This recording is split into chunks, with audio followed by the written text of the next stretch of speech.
Amazing things really can be tiny, and silent walkers are a perfect example of that. And they have the most adorable nicknames of all. Could they be cuter than water bears or moss pigs? And perhaps not everyone will find them adorable, but those tiny legs and soft torsos.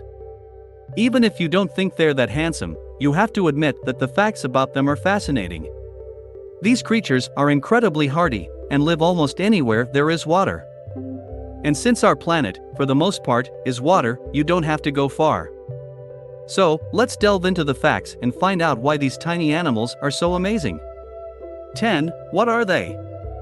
There are over 1,100 species of these tiny invertebrates. The implication is that silent walkers are close relatives of arthropods such as crustaceans, spiders, and others. But their classification is still a mystery because of their many unique characteristics and because there is no way to directly relate them to the arthropod family.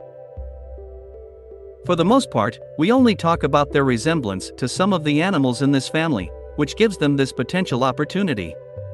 It is quite possible that they will eventually become representatives of something entirely new in the tree of life. At one time they were thought to be most closely related to bacteria, but this turned out to be a delusion due to spoiled specimens, as has been proven by subsequent research. In fact, they are multicellular organisms that evolved from eukaryotic cells, which means that their genetic material is in the central nucleus. Without going into the science, this simply means that they have more cells than bacteria, which have never evolved beyond single-celled organisms. This is now quite obvious, because we can see them. Long live advanced technology. 9. Small body, killer teeth trichoderms belong to a special category of animals called extremophiles. This means that they can survive in conditions in which other living creatures, including humans, cannot survive. They have a translucent body with an exoskeleton consisting of 4 segments and 8 short legs with 4 tiny claws on each, which are used to grasp the surface from which they eat.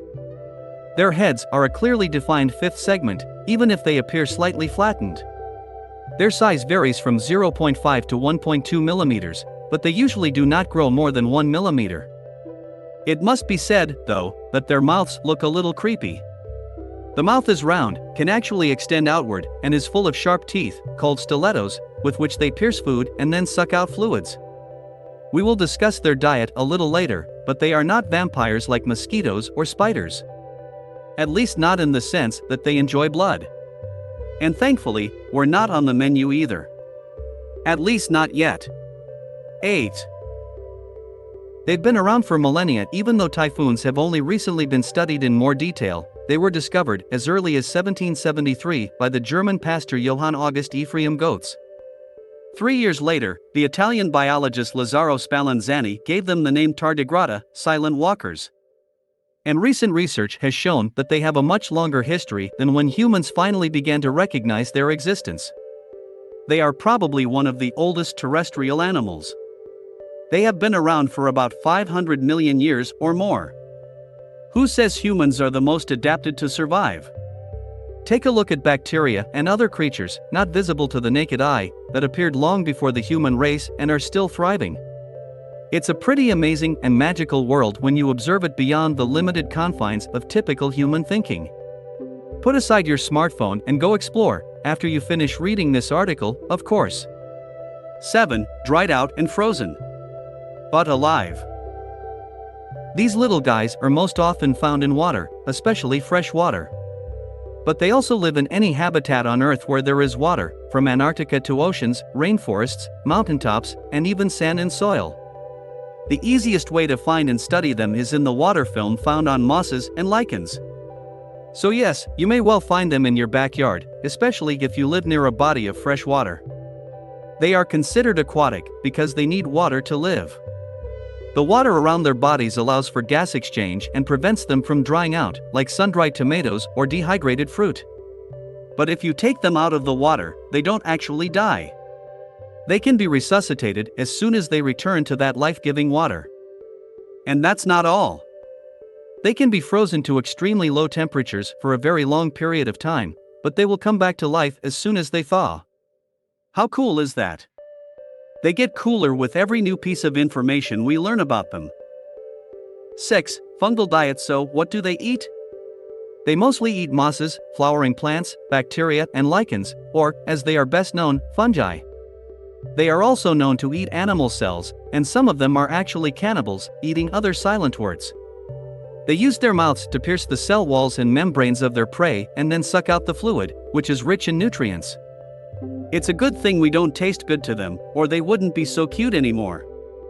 Now just imagine how many times they may have helped us by devouring bacteria that may have caused more epidemics or at least localized disease.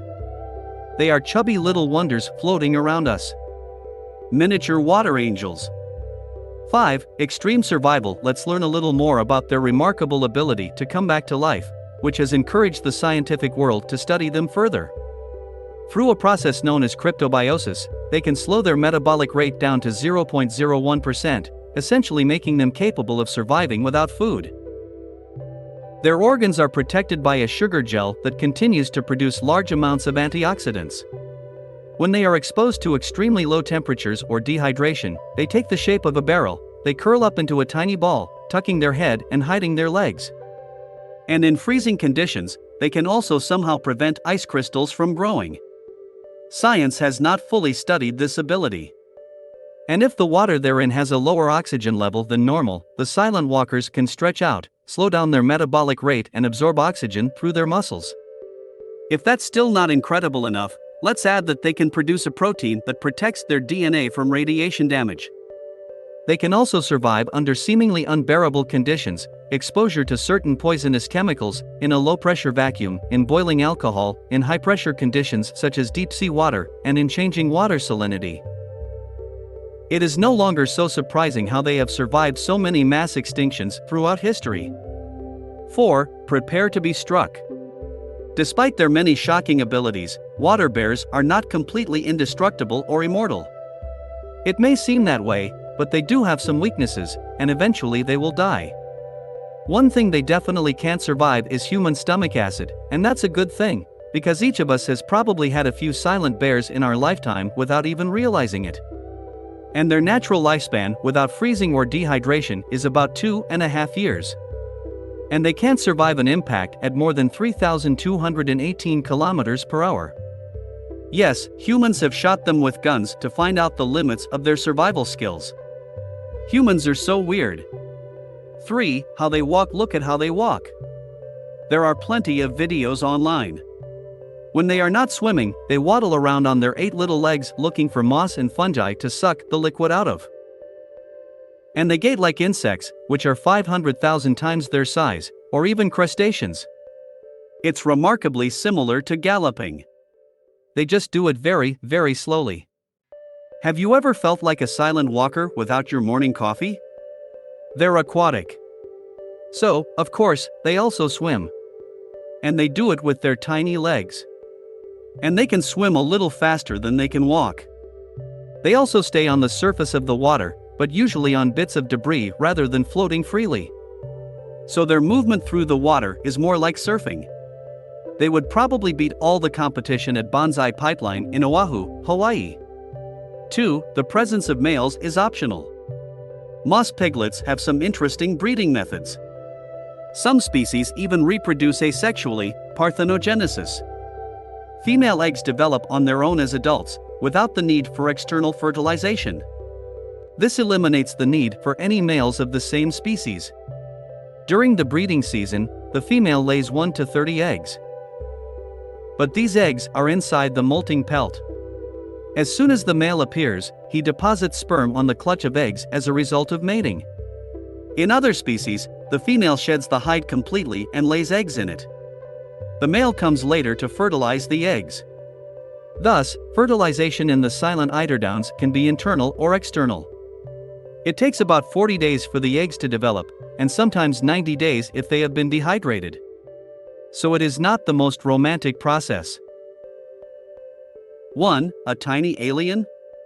Because of the many strange and shocking characteristics of silent walkers, there is a perception that they are aliens who came to Earth on a meteorite. This is probably more science fiction than fact. But that didn't stop people from making aliens out of them. We did send them to the moon, albeit by accident. Poor little water bears. An Israeli spacecraft was carrying thousands of Pacific bears to study their ability to survive in the vacuum of space and in various forms of radiation. But it crashed and landed on the moon. The water bears were in a state of hibernation and encased in artificial amber. And the program director is adamant that the mossy piglets likely survived and are still in a state of anabiosis.